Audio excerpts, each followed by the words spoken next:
이게 뭔 것 같아? 400, 700.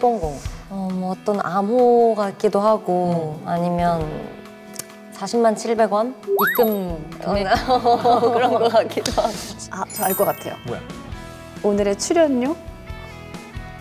나쁘지 않아. 나쁘지 않은데? 이 숫자는 바로 한 사람이 책임지고 살려야 했던 환자들의 침대 개수야. 한 사람이 한 사람. 책임지고 살려야 했던 침대 개수요? 일단은 살려낸다는 것 자체도 너무 대단한 일이지만 이렇게나 많은 사람들이 다쳤다라는 거는 굉장한 일이 있었나 본데요? 하루에도 수백 명, 많게는 수천 명씩 세상을 떠나게 만들었던 이 나라의 비극.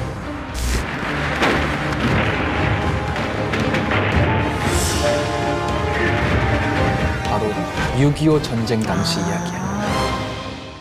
더 이야기를 하기 전에 이미지를 하나 보여줄게. 이거 저희 집에도 있어요. 있어? 네. 이게 뭐지? 군화? 군화. 네.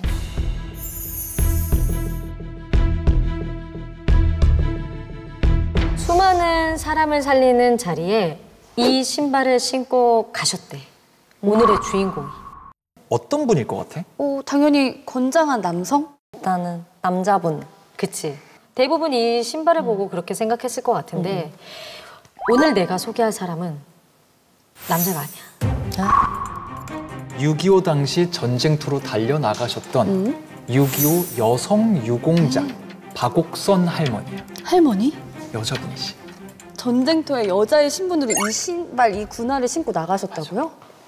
교과서 어디에도 여성 유공자는 기록되지 않았을 거야. 네. 못 봤지? 네. 그런데 우리가 상상하는 것 이상으로 많은 분들이 6.25 전쟁 당시 이 나라를 지키기 위해서 또 사람들을 살리기 위해서 전쟁터로 나가서 사람들을 실제 살리셨어.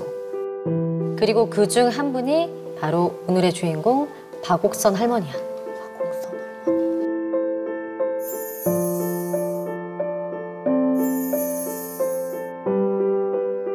그래서 오늘은 이 박옥선 할머니가 어떻게 이 수많은 생명을 구할 수 있었는지, 그리고 이 사이즈에도 맞지 않는 이 큰 신발을 신을 수밖에 없었는지 오늘 너에게 들려줄게. 이 땅에 전쟁이 터졌구나.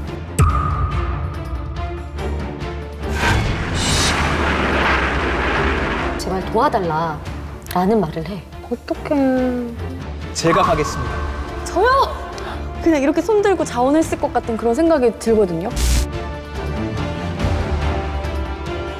얼굴 반이 아예 함몰된 군인이 실려오신 거야. 이 하나뿐인 아버지의 임종을 지키지 못한 거야. 이 나라를 지키기 위해서 뭐라도 해야 되지 않겠습니까? 그 용기가 진짜 너무 대단한 것 같아요. 대단한 거지. 네. 아, 대박이다. 대단하시지?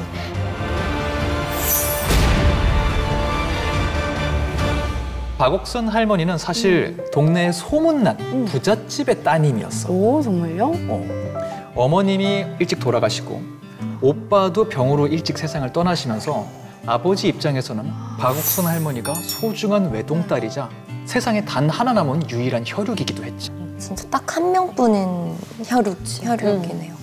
진짜 막 다를까 아를까 막 전전긍긍하셨을 것 같은데. 물론 어머님은 안 계셨지만 이 자신을 키워준 유무를 엄마처럼 따르면서 할머니는 잘 자랐대. 그리고 이 외교관을 꿈꿀 정도로 학교에서 정말 열심히 공부하는 학생이었다고 해. 와, 똑똑하시고 공부도 잘하셨구나.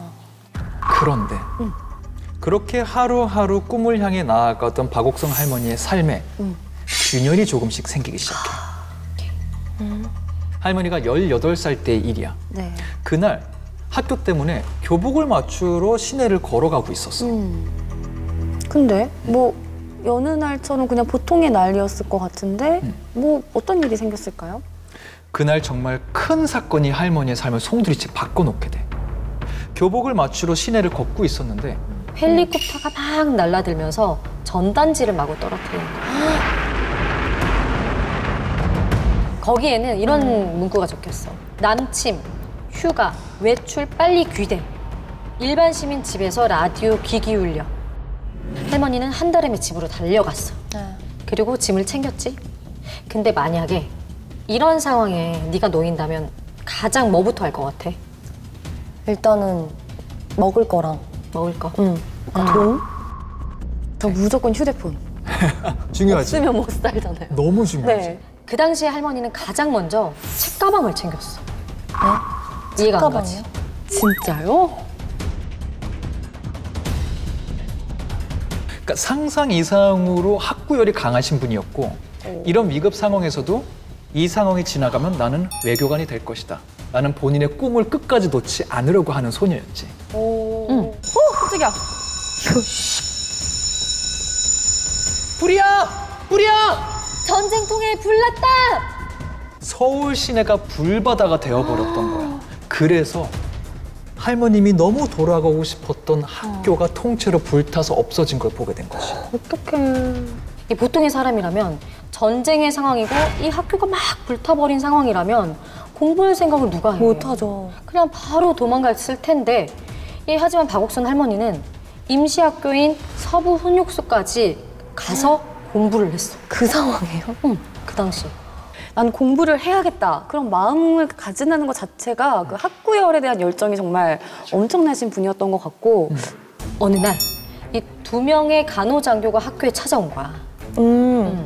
지금 38선에 사람이 없어서 우리 군인들이 죽어가고 있습니다. 당신의 미래를 위해서 공부를 하는 것도 너무 중요하지만 한 번쯤은 이 나라를 위해서 힘을 보태주지 않겠습니까?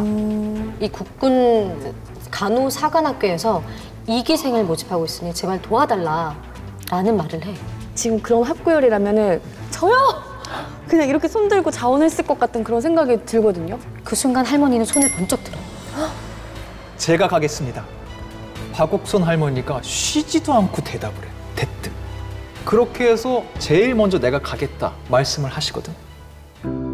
피난통에 우리가 안양 수원 정도 내려가니까는 벌써 인민군이 우리 앞장서서 갔기 때문에 섹스기 비행기에서 폭탄을 터뜨리면은 군인이 죽는 게 아니라 애매한 민간인이 죽는 걸 수도 없이 봤거든요. 그걸 봤을 때 과연 간호장교들의 말이 옳구나 싶어가지고 그것이 간호장교 시작으로 일을 시작하게 된 것입니다. 그렇게 일단 서명을 하고 집으로 왔는데 아무리 생각해도 이 아빠가 반대를 할 것 같은 거야. 당연히 반대를 하겠죠. 부모님이 어떤 부모님이 자진해서 전쟁터로 간다는 딸을 그래 다녀오너라 하시겠어요. 그리고 게다가 하나뿐인 딸인데. 맞아. 그래서 할머님은 아버지에게 자원 입대 사실을 철저히 비밀로 하기로 마음을 먹어. 알리지도 않고 조용히 있다가 입된 날, 그 날이 돼서야 아빠도 아닌 유모에게만 이 사실을 말해. 제발 유모님 아버님한테 바로 이야기 말씀드리기를. 내가 군입대 시험을 봤는데 합격했어. 나 지금 가야 하는데 내가 집을 나서고 나면 한참 뒤에 그때 유모가 아버지에게 얘기를 해줘. 이 얘기를 듣고 어떻게 가만히 있겠어. 말씀드려야죠. 바로 아버님에게 갔지. 이 사실을 알려드려. 아버님이 정말 혼비백산해서 서울역으로 딸을 쫓아가. 너 위험하게 어딜 가? 당장 집으로 와. 라고 말이야. 어떻게 끌고 갔을까요? 자식이 이기는 부모 없다고. 맞아. 쉽지도 않았을 것 같아요.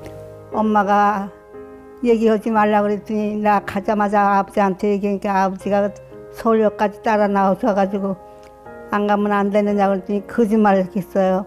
내가 안 가면 아버지 엄마 붙잡아 가니까 안 된다고 1년만 갔다 오겠다고. 그랬을 때 아버지가 돌아서 오시는 걸 보고 가슴이 굉장히 아팠었죠. 할머님은 그렇게 간호장교가 되기 위한 기차에 타게 되시지.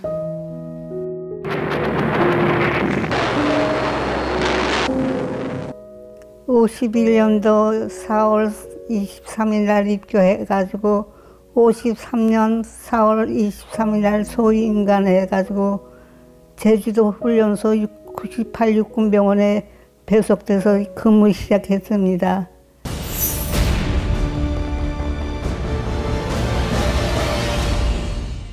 이때 할머니 나이가 겨우 18살이란 말이야. 그러니까요. 정말 어린 나이야.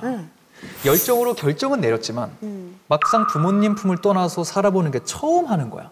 근데 이게 군대 훈련소야. 너무 빡빡한 훈련 일정에 굉장히 고생을 많이 하셨다고 그래. 그쵸. 네, 하지만 그렇게 훈련을 받고 투입된 현실은 더욱더 암담했대. 이 실려오는 사람들은 너무나도 많은데 침대는 너무나도 부족하고 운동장에 가마니 같은 거를 깔아서 눕혀둘 정도로 더 열악했다고 해.